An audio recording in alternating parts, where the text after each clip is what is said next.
Good afternoon.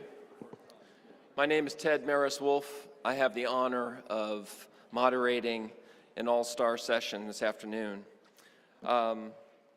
I will briefly introduce our panelists, but their biographies are in the program. Please consult those for details. Let me just say a few words. Each session that we've heard today has touched on digital technologies, opportunities, and challenges. So I am showing some tough love this afternoon. It's mostly love, but it's tough. Asking our panelists to hold to 10 minutes, and I will turn off the microphone then. Why, you may ask? Because I spoke with the microphones in the audience, and the microphones are lonely, and they want to participate as well. So we will have a vigorous, freewheeling, open, honest, who knows where it will go conversation the last half hour of this panel. Money back guarantee. Our panelists, and we'll go in order of the program. Dr. Elizabeth Chu, she's the VP of Museum Programs at the Montpelier Foundation. Dr. Stanley Bond is the Chief Archaeologist of the National Park Service. Dr. Jane Landers is the Director of Slave Society's Digital Archive and the Gertrude Conway Vanderbilt Professor of History, Vanderbilt, and I might say one of the greatest teachers we have in the United States at the moment. Yes. I wasn't even her student, but I'm just saying that. Dr. Lewis Nelson, you've seen and heard before, Professor of Architectural History and the Vice Provost for Academic Outreach at UVA. And Mr. Gary Sandling, the Vice President of Visitor Programs and Visitor Services at Thomas Jefferson's Monticello. We are deeply indebted to Ali Musa and colleagues at UNESCO. We're indebted to UVA and to Thomas Jefferson's Monticello, and also our colleagues at Montpelier for making this happen. We're also indebted to Mary Scott Fleming, Megan Justice, Lucy Macon, and Megan Fruch. If you can give them a hand. They're making everything happen. All right. Okay, very, very briefly. Digital technologies have ushered in what I would say has been a radical, fragile, and unfinished revolution in our fields in several ways. One, in terms of data recovery, information collection, identification of source material. Two, the creation of archives, comprehensive databases, this explosion of new databases we have regarding slavery and its legacies, and the creation of virtual collections. Third, new technologies have facilitated communication, study, dialogue internationally, like this gathering today. And fourth, technology has given us new tools for public engagement, interpretation, and communication of slavery and its legacies, and this has broadened the audience tremendously. I think you'll hear each panelist this afternoon engage with a number of these levels. And as we've heard earlier today, many of you have thoughts, experiences, and case studies to share with us as well. So without further ado, we will begin with Dr. Elizabeth Chu. Thank you. It is an honor and a pleasure to be here. James Madison's Montpelier has been interpreting slavery for around 20 years, but I am here today to talk about the use of technology in a new exhibition that opened at Montpelier last June entitled The Mere Distinction of Color. And I'm going to try to speak briefly so that I can spend most of my time to show you the technology and the media that we created for the exhibition. I want to just start by saying, though, that every part of Montpelier's interpretation of African American history at the plantation and of the institution of slavery is done with the partnership of our descendant community. Montpelier has worked with the descendant community since 1999, and they were indispensable partners and collaborators in this exhibition. And in fact, their faces and voices are a major part of it. This is just one of the meetings in 2014. So the exhibition is typical in some ways in that it contextualizes history. It does include the fact that the North was complicit in slavery and the slave trade. And as far as technology, the point that I'm really making is that we used extremely basic technology. We figured that we wanted to make sure that things would always be functional at a site where many hands are touching things all day long every day. We didn't want to have to worry about things being broken, and that we only used technology to do things that we couldn't do in any other way. And one of those was bringing in the voices and faces of our descendant community talking about their ancestors. So I want to start by just playing a clip of it's a simple touchscreen program where you listen with a wand and you can make different choices, and you hear the voices of descendants in these beautiful photographic portraits. They're talking about their own ancestors. They're also talking just in general about their feelings being an African American today. The first video, please. I first heard of one of my ancestors being a slave was when I was about 5 years old. But that does not mean I understood it, what it meant to be property. And I'm still trying to understand that. I really can't imagine myself being without any measure of freedom, without being able to protect my own children.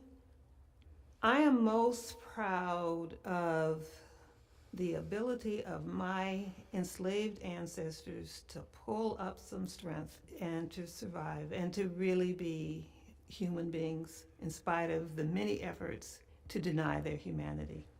So I know where my stubbornness comes from, my sense of determination. It happened a long time ago. Why are we still talking about it? My family never owned any slaves. Get over it. Those are the three things that I hear most. And I think that my students and others don't understand that I was 15 years old before I could go into certain businesses here in Orange, Virginia. So we've really only been free 50 years or so, not 200 years. It hasn't been that long ago that we had apartheid in this country.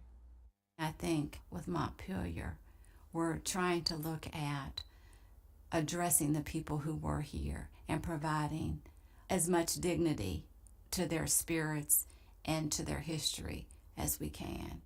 It won't be fully restored, we know that, but this is a step in the right direction to tell their story. Their story needs to be told. They weren't invisible. They were someone's great-great-grandmother, great-great-grandfather. It's etched in our DNA. We are them, and they are us. Let's see. The exhibition contains 2 short films. Our descendant community in working on the exhibition really had 2 main requests of us. And one was that we emphasize the humanity of their ancestors, and the second was that we not leave slavery in the past.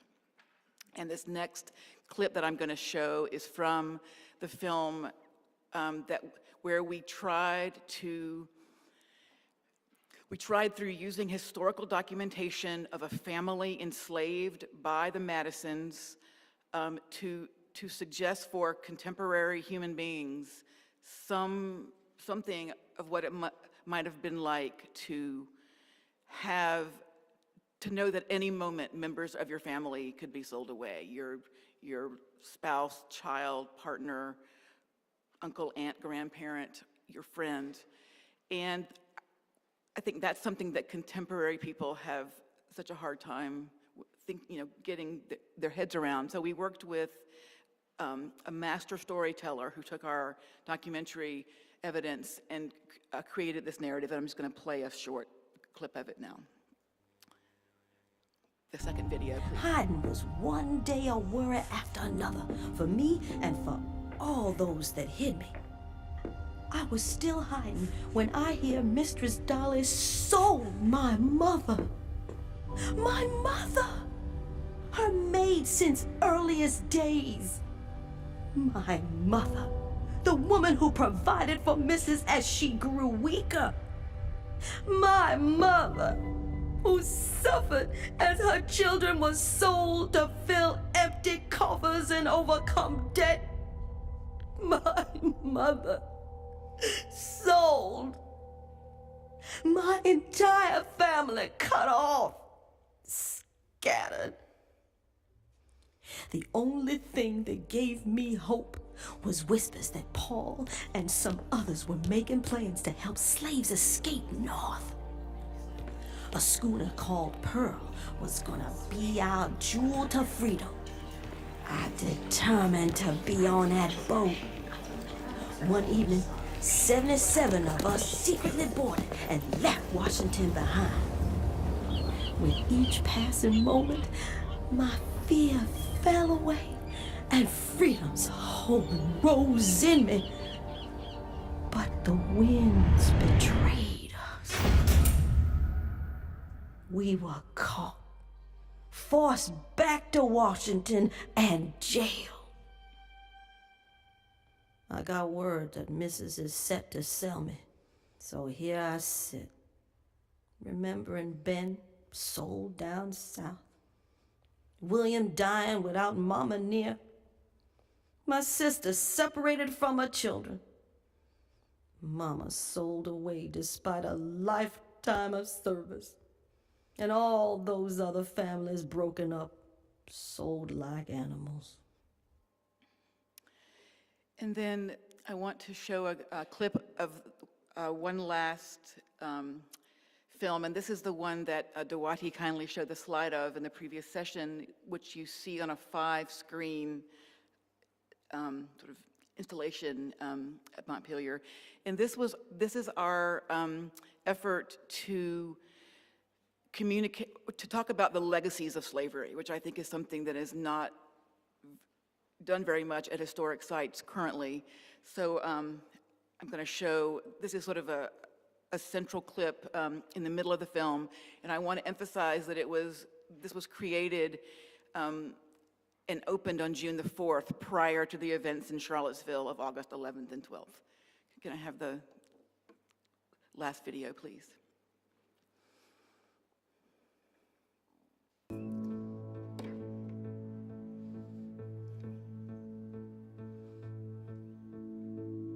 I think our problem as Americans is that we actually hate history, so we can't really connect the dots. What we love is nostalgia. We love to remember things exactly the way they didn't happen. And history itself is an indictment, often. And people, we hate to be indicted.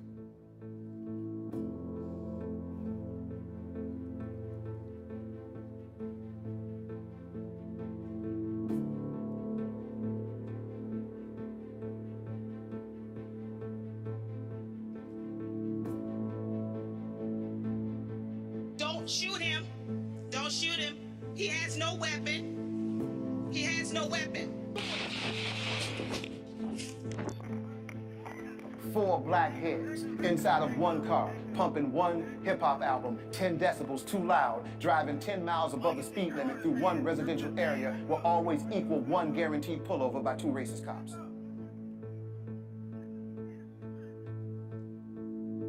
And when you're living constantly with the fear of going to jail because you fit the description or because you can't afford a lawyer. If I'm walking down the street going to pick up milk, I can be accosted, you know? That fills one with an intense amount of dread. The Negro is still languished in the corners of American society and finds himself in exile in his own land. Don't you put none of our boys in jail and charge them with treason, because you deserve to be charged with treason. Because anytime you force people to live that way, you deserve to be charged with treason. You are guilty, not us. There are days when you wonder what your role is in this country and what your future is in it.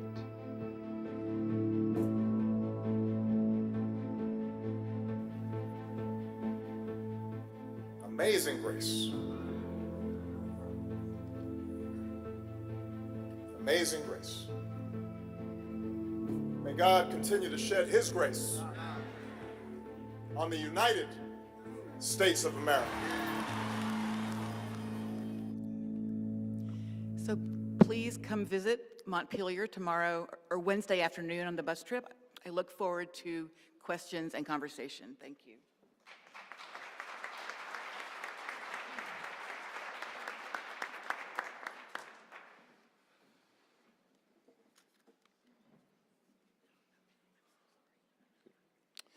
Thank you for inviting me to describe the National Park Service's use of digital technologies to preserve African American culture. African American stories in the National Park Service tell about slavery, emancipation, and the struggle for civil rights. As a people, we declare that all men are created equal, and as a nation, we recognize that, while not perfect, we will continue to strive for a more perfect union. The National Park Service has an important role to play as we strive for that more perfect union. We are stewards of our nation's past and work to tell everyone's story, including the difficult ones. The National Park Service is a steward for many sites that hold the stories of slavery, emancipation, and the push for civil rights. We promote these stories in a number of ways, but for this paper I will focus on our use of digital technologies, primarily the web.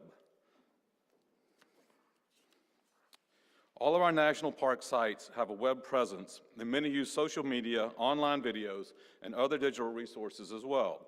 Some parks focus primarily on the African American story, such as the African American Burial Ground National Monument or Harriet Tubman National Underground Railroad Historical Park, while others have an African American story embedded within the broader park history, such as the Buffalo Soldiers in Yosemite National Park or slavery at Cane River Creole National Historical Park. Exploring national parks on the web may lead to surprising results.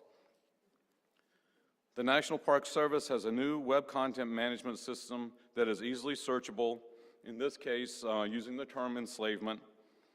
Along with pulling up a set of resources, it also suggests other types of searches that you can see at the little boxes at the bottom of the page. There are many categories to search. For example, this is a search under teachers. You can find important classroom resources by searching slavery. And so on the left-hand page, on the left-hand side, you can see a list of potential resources for teachers, as well as some larger sets of resources, but quite a large number of resources there. There are a wide range of kids resources, including junior ranger activities that can be completed in parks, classrooms, or at home. Searching under African American history or publications can also bring up a suite of resources. And on all of these, I put the web links for those resources. The National Park Service used the sesquicentennial of the Civil War in the United States to highlight the journey African Americans made from slavery to emancipation to full civil rights. And that story can be found on the web. And we termed it From the Civil War to Civil Rights. That was the name of our commemoration for the Civil War. You can also visit park sites digitally. We have virtual museum exhibits that you can go on to that are park specific.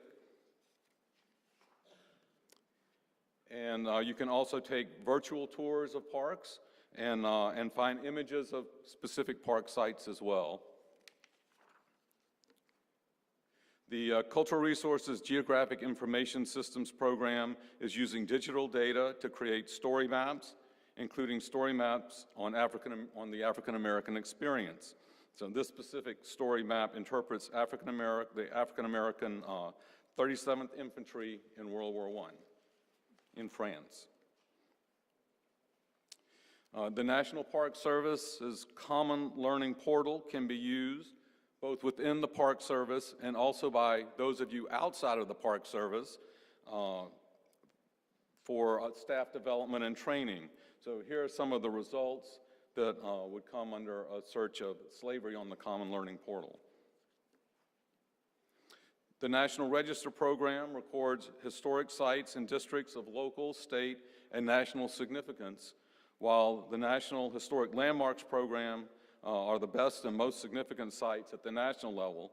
Both of these programs include important African American resources.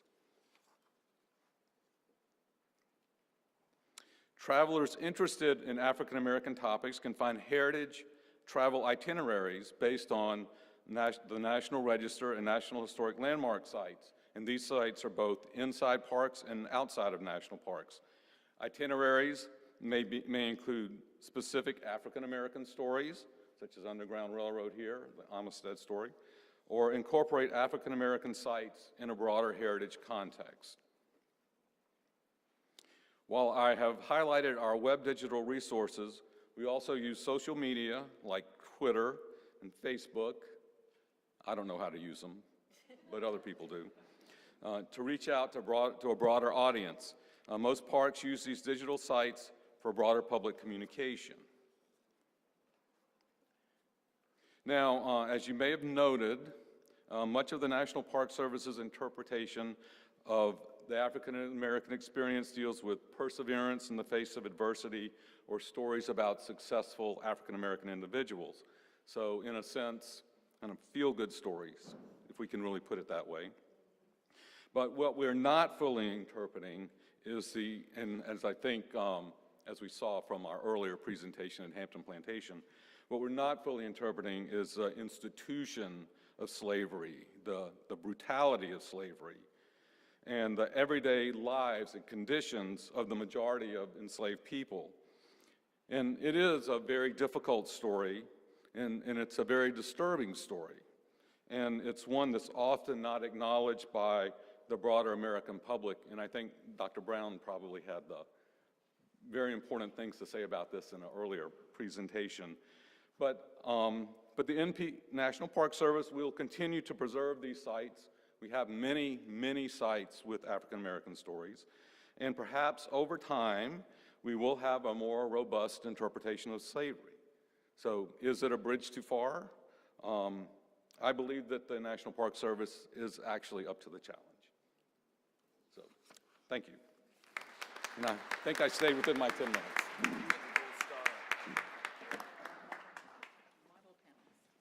Ted just wants to get to the reception, you know, so.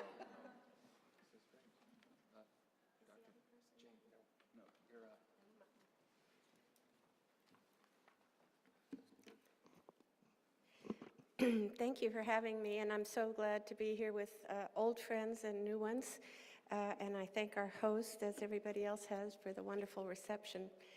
I was supposed to be talking about digital, and I will at the very end of this, but I'm also talking about my work and others in researching and preserving and changing the narrative of Black history by incorporating the whole southern tier of the United States, where several hundred years of Spanish history really laid the groundwork, and where some of the narrative is quite different than what we're used to in looking in English records. So, is this me? Excuse me. Which one? This? The green one. Yeah. I was just joking. We have students for this kind of stuff. I'm not really technical. Okay, so here's what we know, and is a very familiar story and a powerful one, as we've just heard from some of the other descriptions of the sites. But what we don't know is a much earlier, much older system of a different legal and religious system across the whole southern tier of the United States, not to mention the rest of South America and Central America. And one of the vehicles that I use to get a lot of this missing history is the oldest religious records that we have in the Americas, the religious records of conversion to Catholicism, because that faith wanted to incorporate everybody, defeated Muslims, Jews, Africans, Indians, and so on.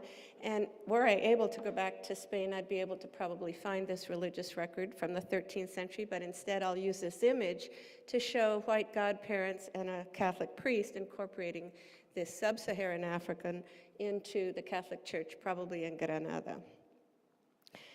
We have other images from the same kinds of wars against the Muslims, the long-lasting, almost 800 years of Muslim occupation in Iberia, Spain, and Portugal left us a lot of images as well as documents. And in this battle scene, you'll see that the Muslims were actually the victors, walking away with the Spanish slaves in this case, and sub-Saharan Africans formed part of those armies, so that for centuries before Columbus, people in the Iberian world that went out to settle all of South and Central America and all our southern tier were quite used to having free and enslaved Africans living in their populations and to incorporating them in institutions like the church, the military, all sorts of guilds and private brotherhoods and so on. So we have a lot of records that can be dug through if everybody wants to do it and pull out some other kinds of narratives. One of the earliest people that I study, and others, I'm not the discoverer of this person, but he is the first African to set foot on what is today the United States, Juan Garrido, in 1513.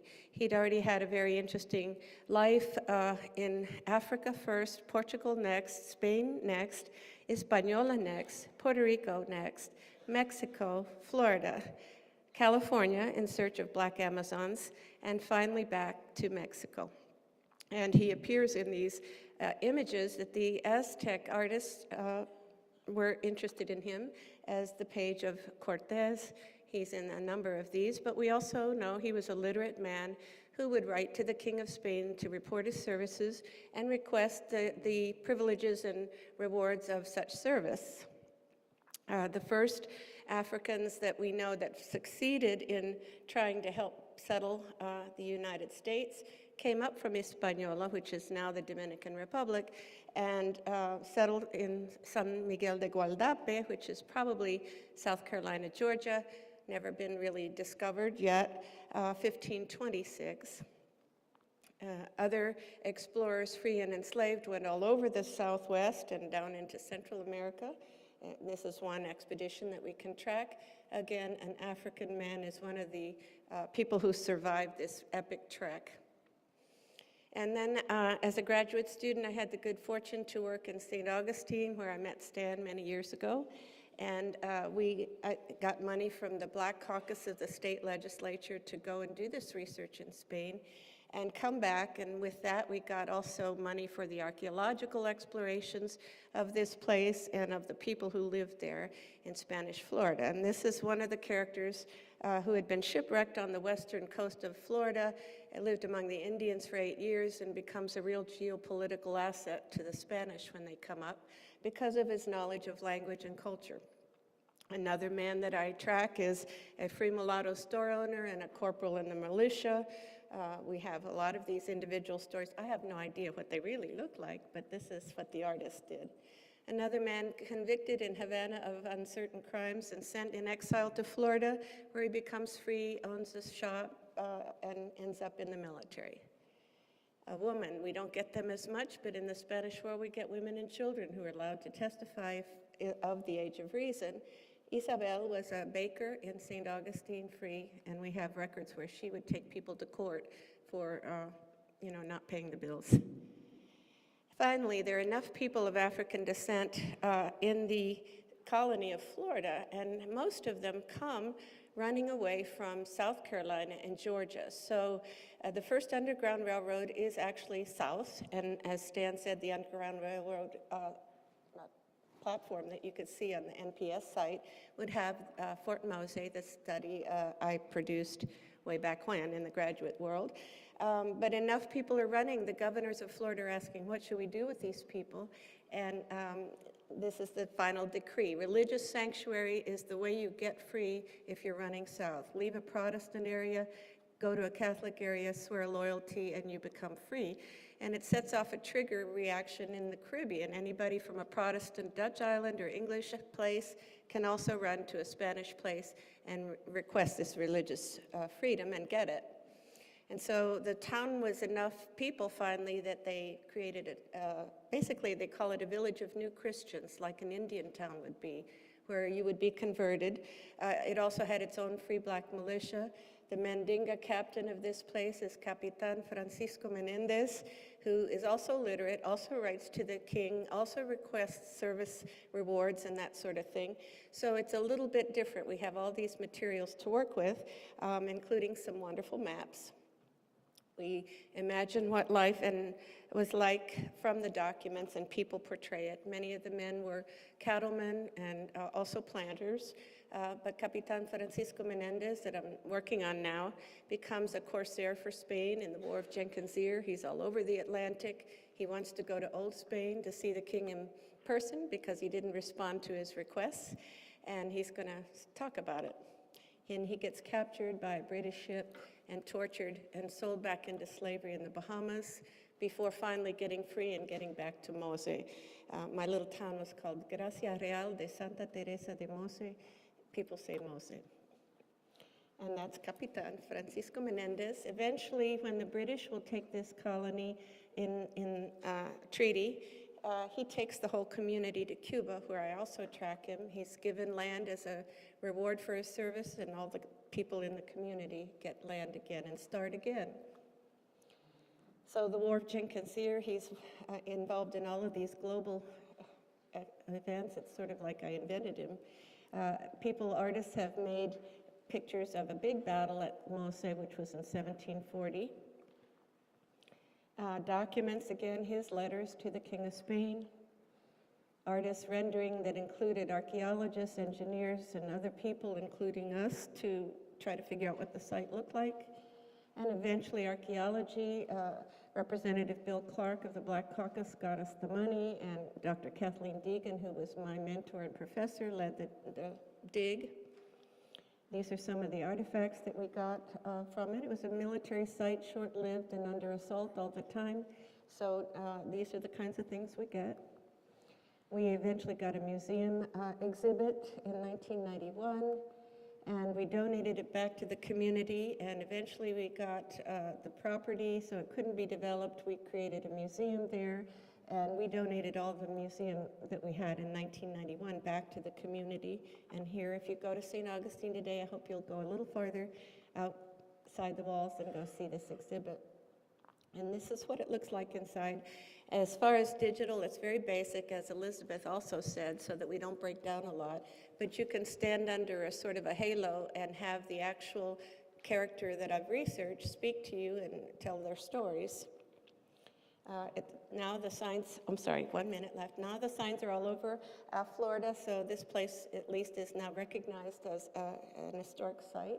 And the community, as I said, reenact the characters that we have discovered there. They have big battles. You can come and see the Battle of Jenkins Ear being reproduced. Skip Gates was nice enough to cover us for the documentary that he did, Many Rivers to Cross. And now I train my students, as I do all over Cuba, Brazil, Colombia, and so on. We finally were able to also train people in Spanish Florida to do the oldest in our country.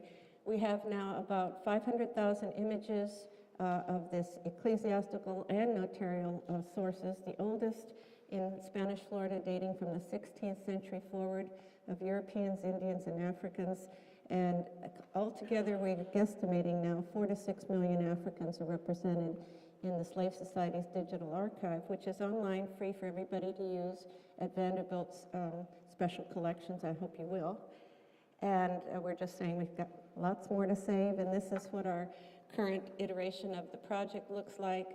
As Paul told you this morning, our Mellon funders are helping us pull together some of these resources into a common base, which will also lead you back to our individual projects. So, sorry, I have to cut off so everybody else can have a time to talk. I'll be glad to answer any questions. I have a few of these little cards left. Thank you.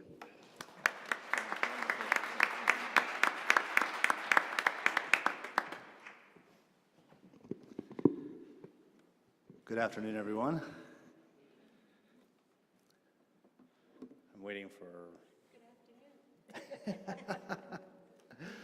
afternoon. So I'm going to have the opportunity to spend a little bit of time talking about a project that's been under development here at the University of Virginia for a number of years.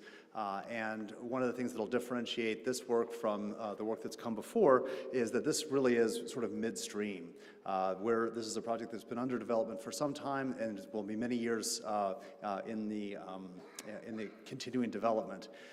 And so it's really it's exciting to introduce to you all sort of where we are. I look forward over the next day and a half to conversations and questions about where you think this might go. For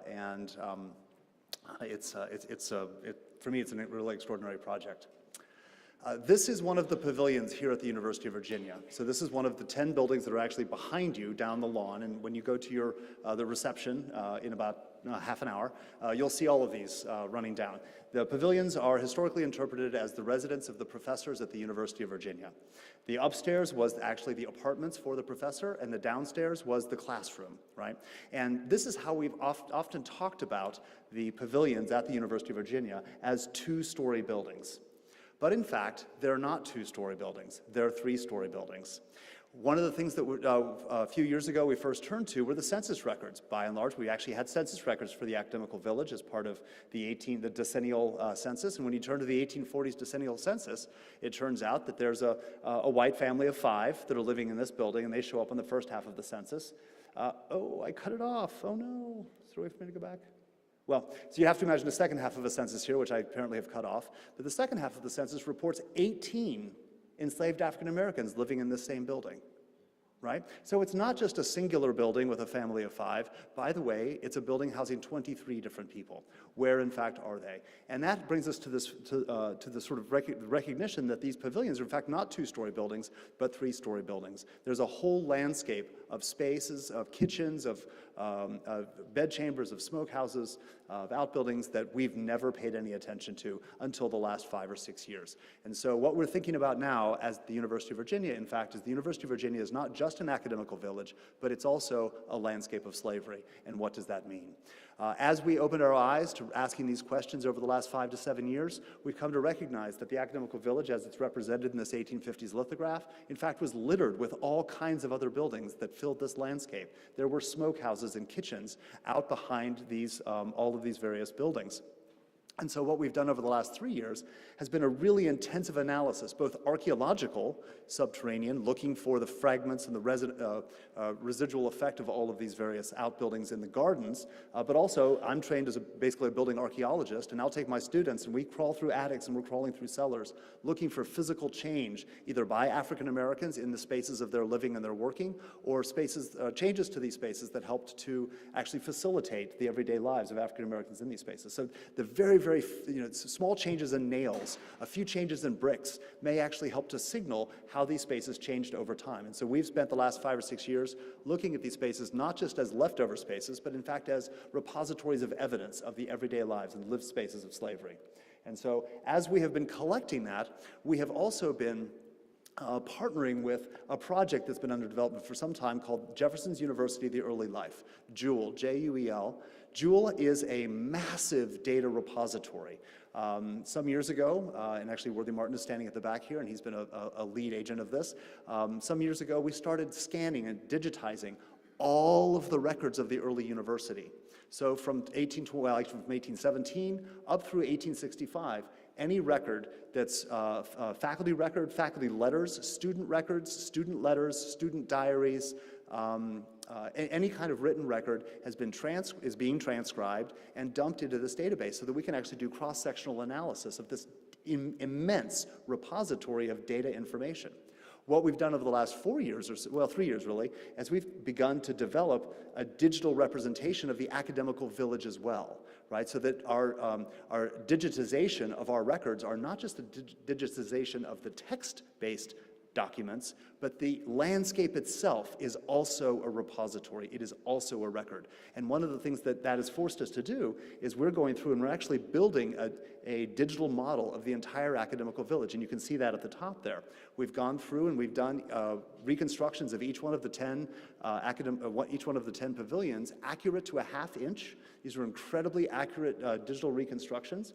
And that also allows us to completely scrape out the beautiful colonial revival gardens that are now behind those buildings and begin to reconstruct what these rear spaces would have looked like. How did this place function when it's actually populated by a majority population of enslaved African Americans? How do they move around the landscape? What are their spaces? And what did this landscape kind of look like? And so in this reconstruction here, and you can see here's another one, it also allows us to drop down into the space, right? Once you start to get the landscape rebuilt, you can begin to digitally inhabit this landscape. And one of the critical questions, because of 150 years of intentional and unintentional masking, the landscapes of slavery are increasingly invisible. And what this digital model forces us and allows us to do is to revisualize, right? To revisualize.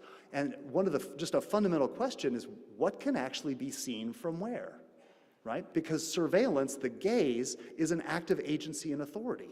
It's power, right? And if the gaze is power, that helps us to begin to think about, well, what parts of this landscape were places and spaces where enslaved African Americans could navigate that landscape outside of those agents of power, right? And so as we're beginning to recreate this, we can put ourselves in particular windows, we can put ourselves in a walkway and really begin to figure out, how is this space understood? What can be seen out of what window? And most recently, one of the more recent turns that we've just made is if we take that whole digital model, and so now these are 2 pavilions and 1 hotel yard. All the workspace, these are the spaces that we know most well archaeologically. These are the most thoroughly documented archaeologically, and so we feel fairly confident that this is an 1840s picture of what these rear yards were like.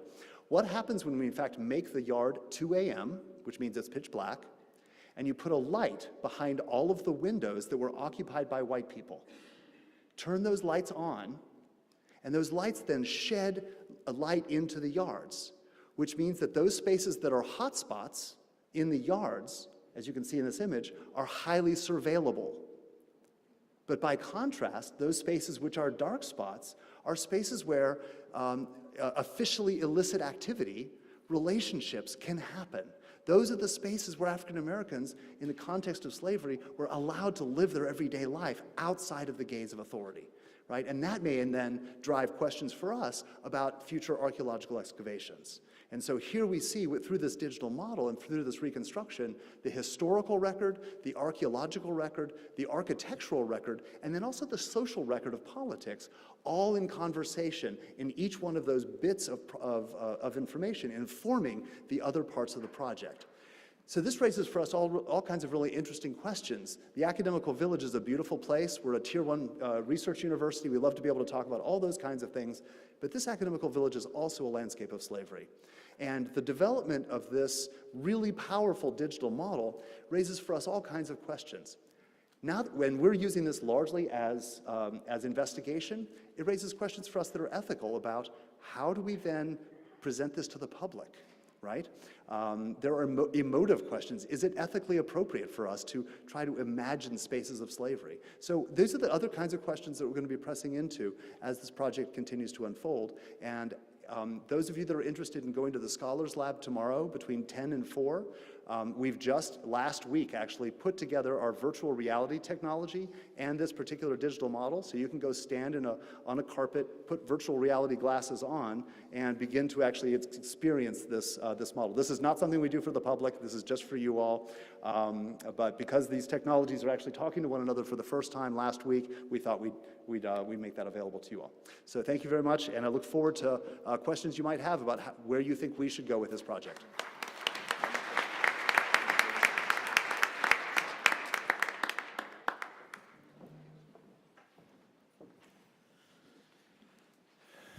Right, so I am, to use an American metaphor, batting cleanup.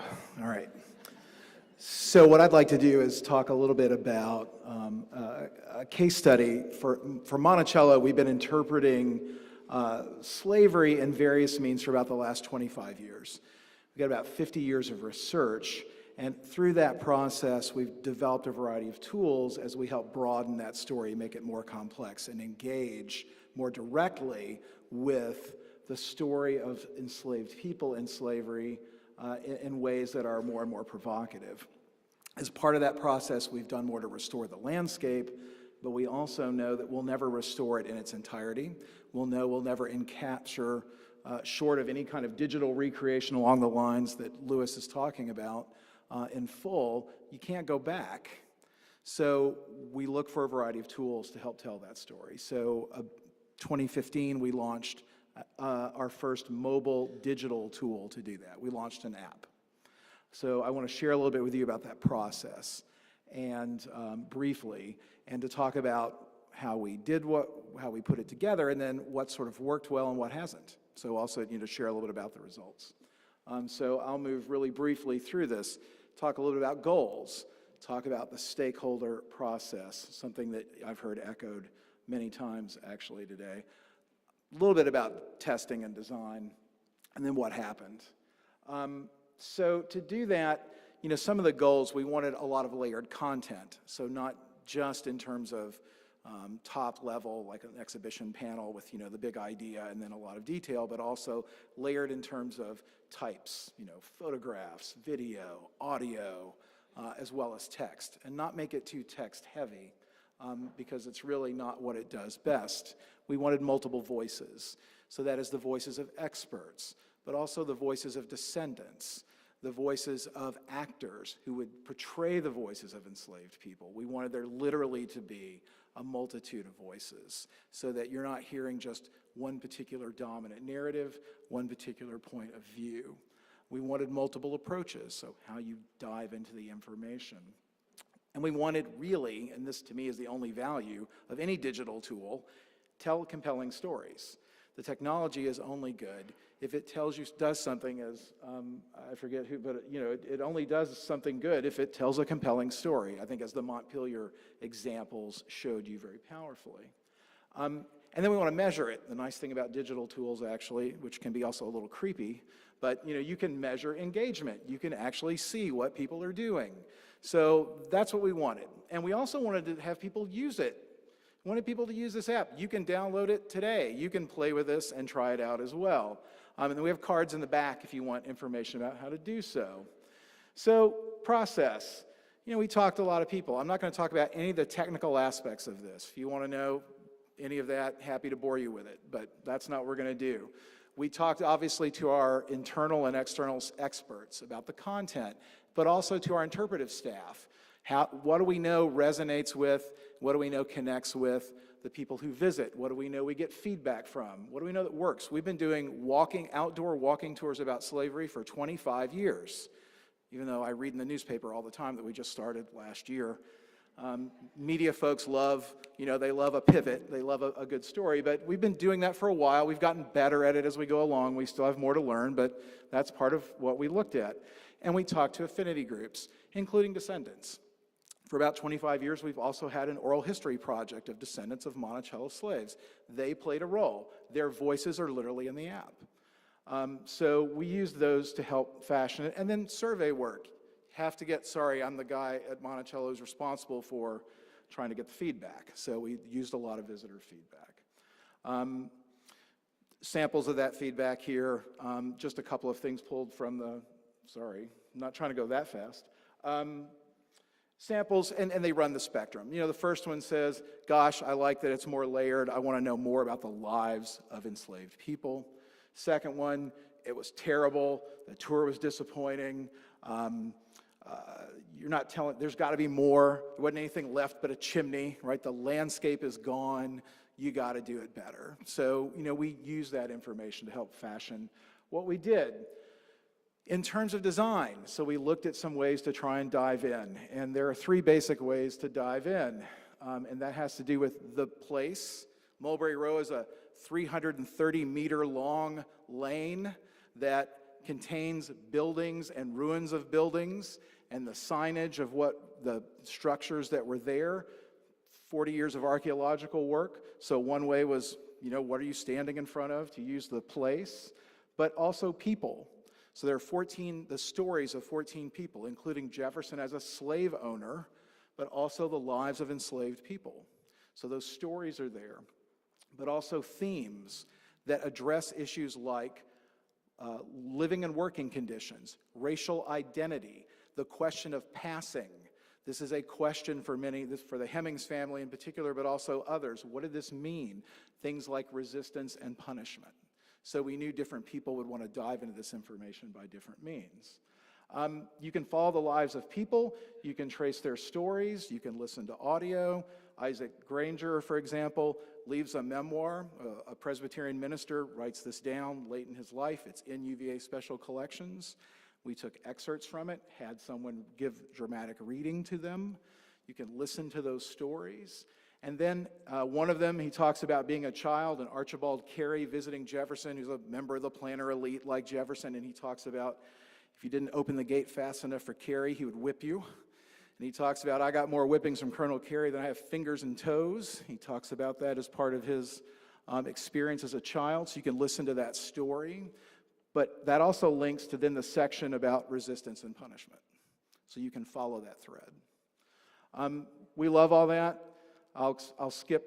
We got feedback from teachers as well as from, we did a lot of user testing. We set up a process so we could improve how we do all of this. We launched in May 2015.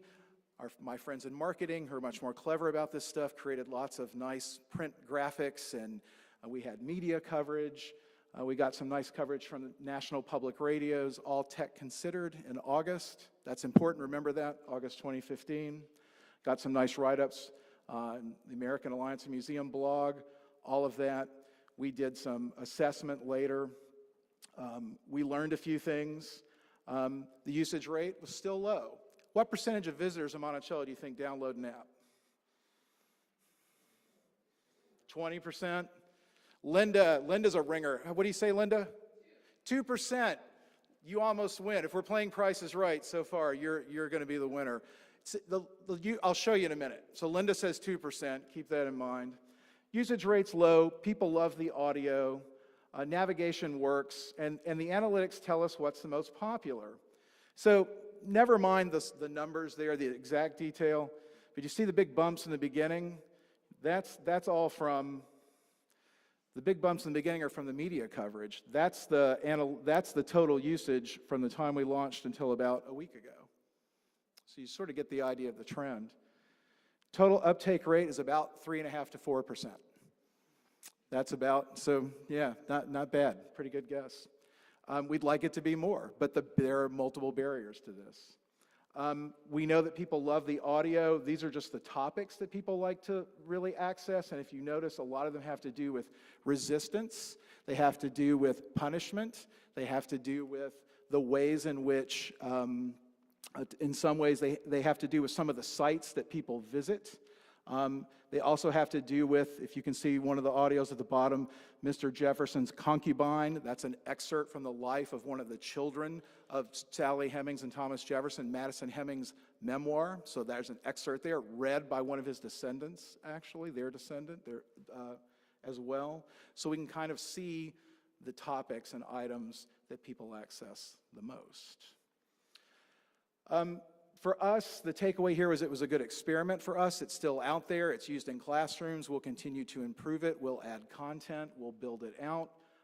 It's a good storytelling device, but it is for us one amongst many means to do this, but it was our first foray into using a mobile tool to tell these kinds of stories, and one that from which we've learned a lot of lessons. So we wanted to offer it up as a case study, especially for those of you who work in museums and historic sites. Thanks.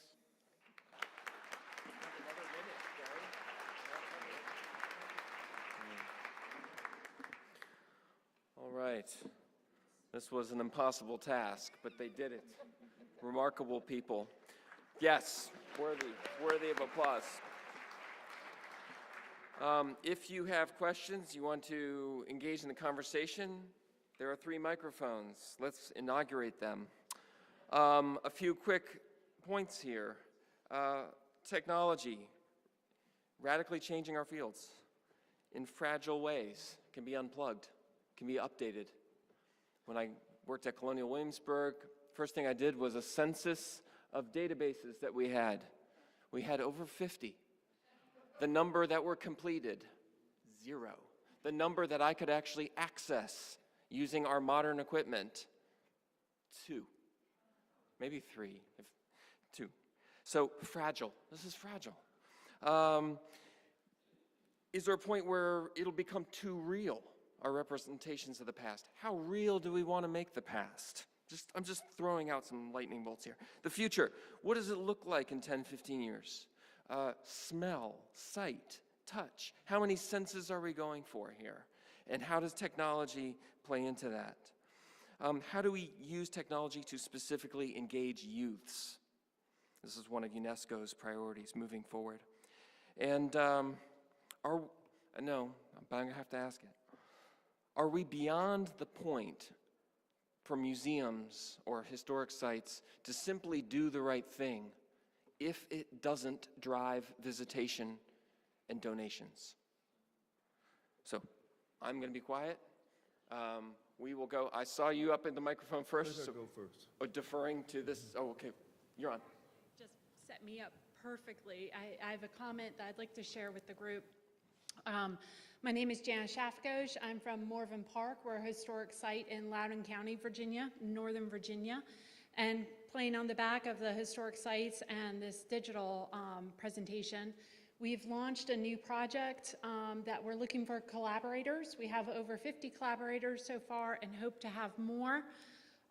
We're a historic site. We have archives about our enslaved population, and we learned very quickly that the enslaved population at Morven Park went beyond Morven Park to Alexandria, DC, Maryland, and sites beyond.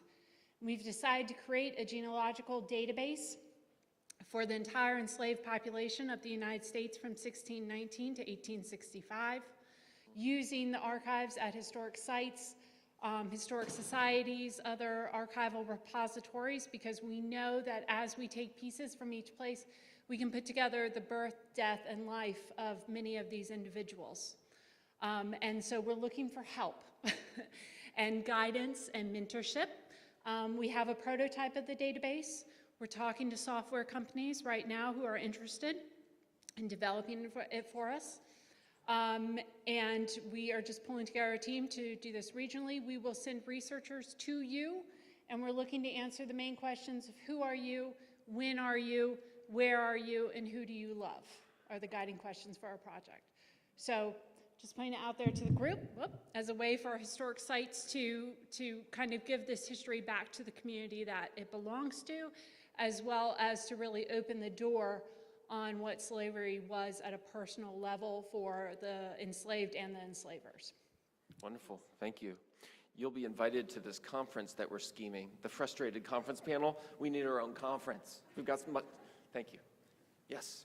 My name is Bernard Gray. I curate a jazz legacy series in the eastern part of the city of Washington, D.C.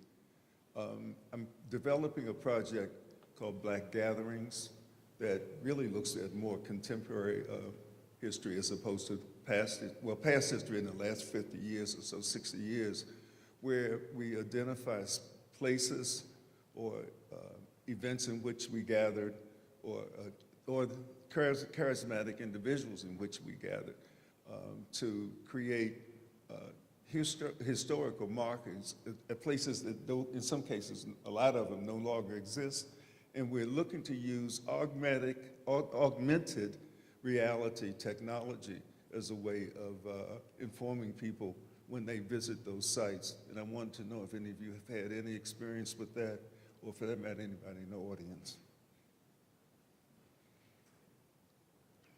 There are actually several sites in Virginia that are right now plantation sites that are working on just that. James Monroe's Highland is getting ready to be beta testing an augmented reality glasses that you wear, and I think, is it Monticello doing something as well?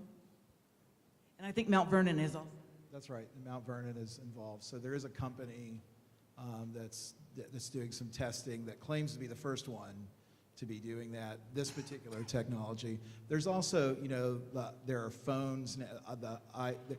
This is something that's kind of around, it's right around the corner, it seems to be, you know, fairly soon, but there's certainly, we can talk later about some possibilities. Yeah, I've been looking at Archaeologist, but I understand there are some other technologies that can be downloaded onto a phone and used, and I just wondered.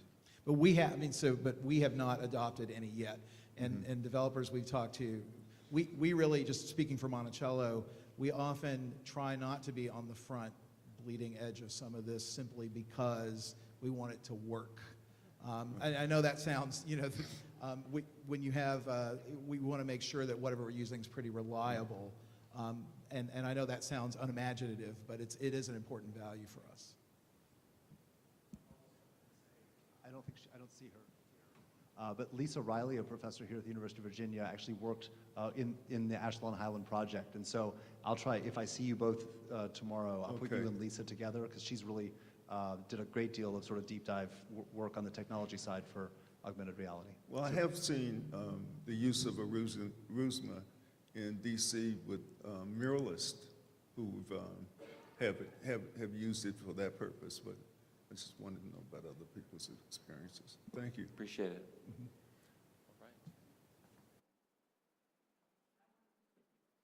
All right. Oh, sorry. First, it was too high. I just wanted to follow on with that. I work with the National Park Service, National Underground Railroad Network to Freedom, and we've been working with a professor of teaches like video games and communication, but he's been developing augmented reality for use at historic sites where the buildings are all gone, so that you can still tell the story. So we've got a couple examples of that. And it's downloadable on a phone, so you don't have to wear glasses and such. My name is Vince DeForest. I formerly with the National Park Service. This is a general question. It really concerns me because if we talk about history and we're talking about historic sites, where do we begin that story? We are in an area where there were people, but we always begin the story at a certain point that eliminates a whole people who were here. That is part of the history. We have got to become more holistic in terms of how we interpret history. If we're talking about slavery, it's almost like we begin slavery with Africa. If we're talking about Virginia, slavery does not begin with Africans.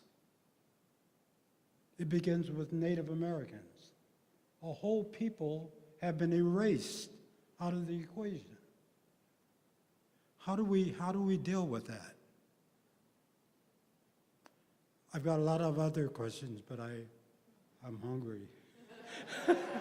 So before Lewis speaks, let me quote Lewis from this morning, when he called us and challenged us not to create separate narratives by coming together, but to incorporate into the narrative stories that have been silenced and have been lost. And I know people of my generation who are historians kind of view our contribution to the historiography as reintegrating American history, you know, to a book title from the 1970s, I think, but that's what we're trying to do in our work. But let's go to the source. I'll just make the observation that, one, it's an excellent comment. It's essential that we have those kinds of deeply cross-cutting historical narratives. And I have been challenged time and time again because I spend time with archaeologists. So we historians can spend too much time in the kind of compartmentalized world of history writing. Archaeologists don't do that. They refuse that. And so I'll say, if you find yourself in a situation where you want to embrace the compartments, spend more time with archaeologists, because they will never allow you to do that, right? And so the archaeological record here on this site, the academical village, of course, goes well past well before European occupation. My archaeologist friends, actually Ben Ford was digging today. You may have seen him. He was actually digging today, just continuing to press against that particular narrative. So spend time with archaeologists. And I'll just say that we're very fortunate in this area to have deep expertise in our native local tribe, the Monacan, especially with Karen Wood at Virginia Humanities. And another amazing thing to say is that the Virginia tribes were just federally recognized a couple of months ago.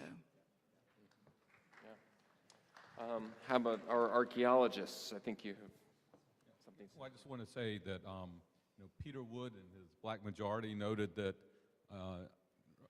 about somewhere in the early 18th century that almost 25% of slaves in South Carolina were Native Americans that were taken from the Spanish missions, and an untold number were taken from the missions and sold down in the Caribbean. And I have to say, archaeologically we might not be able to show it, but I always thought that those Native Americans probably knew the routes from the Carolinas down into Florida and brought many Africans with them down to St. Augustine to freedom. And it's probably why the Carolina planters didn't really want them on their plantations ultimately. So. I'll just build on that because Stan and I both worked in St. Augustine, and you're exactly right. There was just a conference last year, I guess, on the Yamasee Indian War of 1715, and not much has been done on that, but it brought together history and archaeology, and it's exactly the case that Stan presents. Indigenous people that have been going up and down that coast all that time start leading African runaways down to down to Florida from South Carolina, and then the Spanish will put them both into militia units that go back up and raid the coast again. So one of the things about that incorporative nature I mentioned of the Spanish system is that both Native Americans and Africans are incorporated into the free community under the cover or the whatever of Catholicism, and so they are real people in those records with all the same kinds of things that I mentioned for Mose, we'll find for all the different Native American groups, and wonderful archaeology in Spanish Florida missions. But you could take it all the way across the southern tier of the U.S., as Stan has done too. Who would ever remember or think that the founders of Los Angeles included Afro-Mexicans, okay? And so the whole southern tier is this story in Louisiana, Alabama, Mississippi, Texas. All of that needs to be added into the narrative.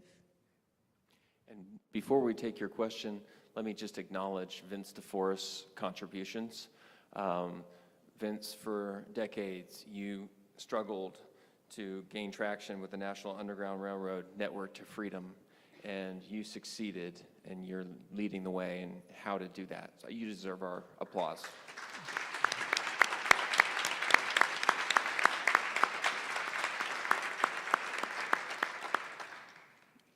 I'm Wallace Tinney from the Florida Black Historical Research Project. And I want to thank you so much for what you're doing. Your work is absolutely fabulous. One of the things, my original work is in English language, and I notice, I know this is really a very difficult thing, but I notice you're still using terminology that really, and I think historians probably have a way of not wanting to move as quickly out of the past as I guess they should. It's about the nicest way I've ever heard that expressed. Thank you. Thank you very much. But, no pun intended, really. But actually, I noticed one of you using the word tribe for the Native American people. And I know that it's something that we've been saying all of our lives, and I noticed one of you used the term runaway. And I'm really interested in our being very conscious of the language that we use to describe this, and even the word slave, and moving into enslaved people, and even into human trafficking, even being better. Even though I know you said, well, it was a slave trade, but actually, if we don't begin to change the language of how we say this, we're not going to be able to get the people who have the money to understand the need to bring in these other voices. Because it's the way we describe it and the way we talk about it that keeps it at the level that people don't want to be identified with it, and people don't understand the need to make a change. People, when you call somebody a runaway, children run away. Adult people liberate themselves. They free themselves. A runaway is like a little child, like, oh, you didn't do. So we have to think about that. And I think when we begin to do the language, and I'm hoping that all of you are very conscious of that language. Thank you. Thank you very much. Let me just say that for several years, we developed a website called slaveryandremembrance.org, UNESCO and the Colonial Williamsburg Foundation. And it was framed as a website, a platform of partnership, because there are some Virginia tribes that refer to themselves using that word. In fact, quite a few in this area. But then you leave this area, and then that's not a word that individuals use to describe themselves or their communities. So it's interesting. And one of the potentials for digital technologies is to allow communities to define themselves and to contribute their own narratives that can coexist within a larger umbrella, kind of coherent narrative. It's messy. Public history is messy. Public archaeology is messy. But I suppose if it's not, then you're not doing it right.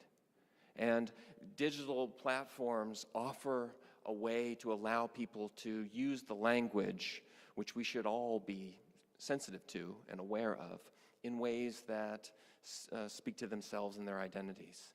So thank you very much. We appreciate the admonition and the compliment to the historical profession. Thank you.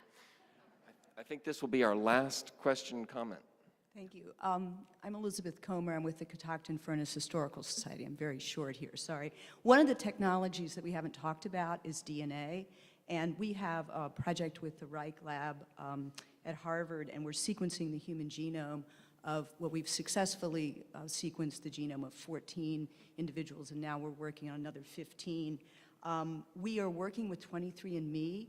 We do not have a descendant community at Catoctin Furnace, unfortunately, at all, that we've identified. And so we're asking people to join, to put their samples into 23andMe to build this database. Interestingly enough, speaking of the Native American community, our DNA has demonstrated that we do not have any, in our particular very anecdotal community at Catoctin Furnace, we don't have any Native American, unfortunately. It's all African, all of our individuals, but we know specifically where, we're beginning to figure out where in Africa they were from based on their DNA. But we don't have the descendant community, so we're